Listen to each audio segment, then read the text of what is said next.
Nah, oke anak-anak, di sini kita akan menjawab beberapa soal mengenai tentang perjanjian-perjanjian yang tadi ya. Yang pertama itu, mengapa bangsa Indonesia masih harus berjuang lagi mempertahankan kemerdekaannya? Nah, banyak jawabannya itu adalah banyak pihak asing yang tidak menyetujui kemerdekaan Indonesia. Nah, pihak-pihak asing tersebut antara lain ada sekutu, terutama Belanda dan Inggris. Nah, demikian pula dengan Jepang.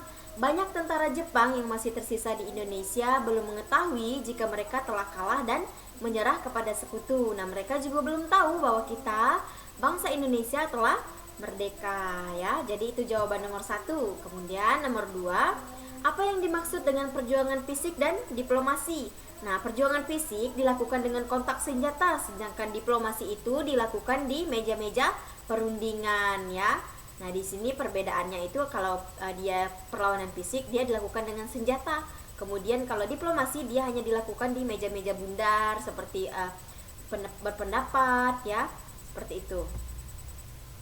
Nah, yang selanjutnya, apa yang melatar belakangi peristiwa pertempuran 10 November di Surabaya? Nah, itu berawal dari tewasnya Jenderal Malabai ya. Nah, yang selanjutnya, apa isi perjanjian Royen-Royen? Nah, isinya itu adalah pemerintah Indonesia dikembalikan ke Yogyakarta, menghentikan gerakan militer dan mengembalikan tawanan. Nah, Republik Indonesia sebagai bagian dari negara Indonesia Serikat akan segera dilaksanakan konferensi meja bundar atau KMB ya. Nah, yang selanjutnya, apa yang dimaksud dengan agresi militer Belanda? Kapan terjadinya? Nah, serangan yang dilakukan oleh Belanda untuk merebut kemerdekaan Indonesia. Agresi militer Belanda pertama pada tanggal 21 Juli 1947 ya. Agresi militer Belanda yang kedua itu pada tanggal 19 Desember 1948 ya. Nah, di sini ada perjuangan mempertahankan kemerdekaan Indonesia. Nah, di sini ada bentuk perjuangan fisik dan diplomasi. Nah, bentuk perjuangan fisik itu ada 5, kemudian diplomasi itu ada 3. Nah, kita akan bahas yang pertama tentang perjuangan fisik ya. Nah, di sini pertempurannya dimulai pada tanggal 10 November 1945 itu tepatnya di Surabaya. Nah, kemudian pertempuran Ambarawa terjadi pada tanggal 15 Desember 1945 di Ambarawa, Jawa Tengah. Yang ketiga itu ada Bandung Lautan Api. Itu terjadi pada tanggal 23 Maret 1946. Nah, Medan Area itu terjadi pada tanggal 10 Desember 1945. Nah, kemudian yang terakhir itu serangan umum 1 Maret itu pada tahun 1949 adanya di Yogyakarta. Nah, kemudian yang kedua bentuk perjuangan diplomasi. Nah, di sini ada 3. Yang pertama itu perjanjian Linggarjati pada tanggal 10 November tahun 1946 di Linggarjati, Cirebon, Jawa Barat. Nah, yang kedua itu perjanjian Renville pada tanggal 17 Januari 1948 di atas kapal USS Renville milik Amerika Serikat. Nah, kemudian yang ketiga itu perjanjian Royen-Royen pada tanggal 17 April 1949 di Jakarta. Nah, penandatangan perjanjian Royen-Royen itu yaitu pada tanggal 7 Mei 1949 ya.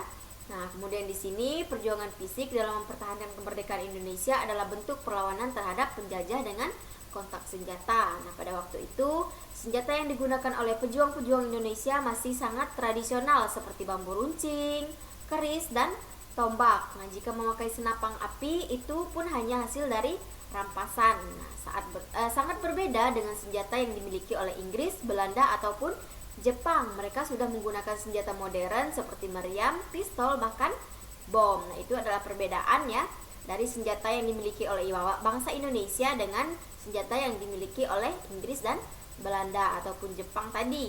Nah, di sini berbicara tentang panas ya anak-anak. Tentu kamu masih ingat akan kalor, terhadap perpindahan kalor dan kemampuan kalor mengubah suhu dan mengubah wujud benda. Nah, di sini pada pembelajaran yang lalu ya, telah kita buktikan bahwa melalui percobaan kalor dapat mengubah benda ya, wujud benda melalui peristiwa mencair. Nah, sekarang kita akan buktikan lagi kemampuan kalor mengubah wujud benda melalui peristiwa penguapan. Nah, di sini anak-anak bisa lihat di sini ada kompor, kemudian di atasnya ada cerek ya. Nah, di cerek yang berisi air. Nah, di sini isinya ada air. Nah, di sini adalah penguapan. Nah, penguapan adalah peristiwa perubahan wujud dari cair menjadi gas melalui penyerapan kalor ya. Nah, seperti yang sudah Ibu jelaskan di pembelajaran kemarin. Nah, di sini ada percobaan yang pertama. Nah, di sini percobaan yang pertama ya, mengamati perubahan wujud benda, yaitu ada alat dan bahan.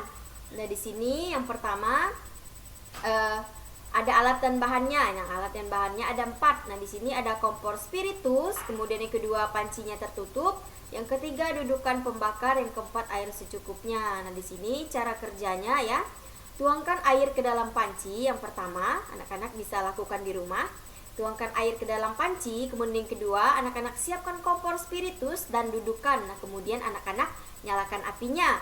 Nah, yang ketiga, panaskan air dalam panci tanpa tutup di atas kompor spiritus. Kemudian berilah tanda tinggi permukaan air pada dinding panci tadi. Nah, kemudian selanjutnya tunggu beberapa saat terlihat ada sesuatu yang keluar dari permukaan air bergerak melayang ke udara. Nah, kemudian setelah itu beberapa saat tutuplah panci rapat-rapat. Nah, selanjutnya bukalah tutup panci dengan hati-hati.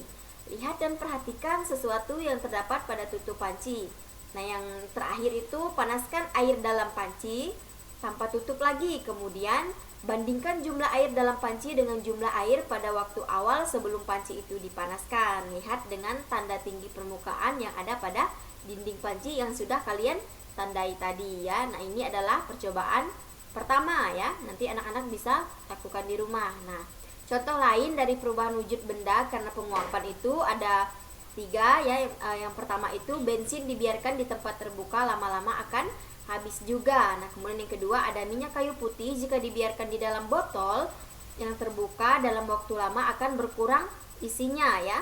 Nah, kemudian yang ketiga ada baju basah akan kering ketika dijemur di bawah sinar matahari ya. Nah, yang selanjutnya itu ya, di sini pemuda bekerja keras mempersiapkan segala sesuatu yang diperjuangkan, termasuk menyusun panitia kongres. Nah, pada malam penutupan itu pada tanggal 28 Oktober 1928 di mana Kongres Pemuda Indonesia yang kedua mengambil keputusan sebagai berikut. Nah, yang pertama itu menerima lagu Indonesia Raya ciptaan dari W.R. Supratman sebagai lagu kebangsaan Indonesia.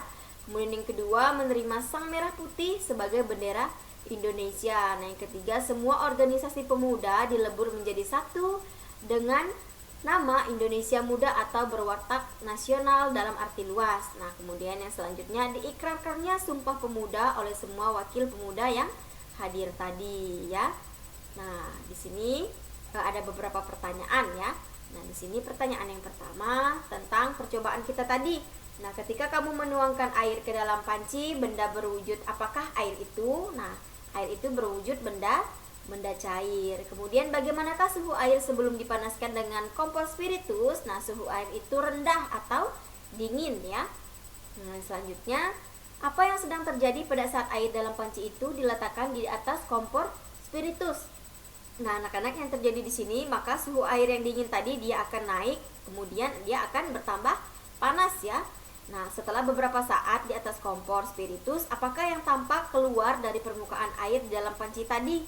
Nah, tampak uap air berwujud apakah benda itu? Nah, wujudnya itu adalah benda gas ya. Uap itu berwujud benda gas. Nah, yang selanjutnya itu setelah ditutup dengan tutup kering, kemudian tutup dibuka, apa yang tampak terjadi pada permukaan tutup itu? Nah, yang terjadi itu adalah tetes air itu menempel di tutup panci. Nah, dari manakah asal air yang ada di tutup panci itu? Nah, air itu berasal pada tutup panci yang airnya tadi menguap ke atas ya. Jadi airnya itu berasal dari tutup panci yang air di dalam panci itu tersebut menguap ke atas ya.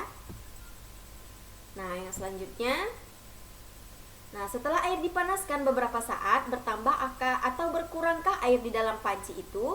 Nah, air dalam panci itu berkurang. Jika berkurang, kemanakah air itu akan hilang? Nah, sebagian air yang berkurang itu dia hilang karena dia menguap ya. Jadi kesimpulannya, kegiatan yang telah kamu lakukan menunjukkan dengan penguapan air akan berubah wujud menjadi uap. Nah, jadi itu adalah kesimpulan dari percobaan yang sudah kita lakukan di percobaan yang pertama tadi ya. Nah, kemudian percobaan yang kedua, nah di sini ya ada sapu tangan basah ya. Nah, di situ Ibu lupa memasukkan gambarnya ya. Nah, ini ada percobaan yang kedua, di situ ada alat dan bahan, itu halaman 137. Nah,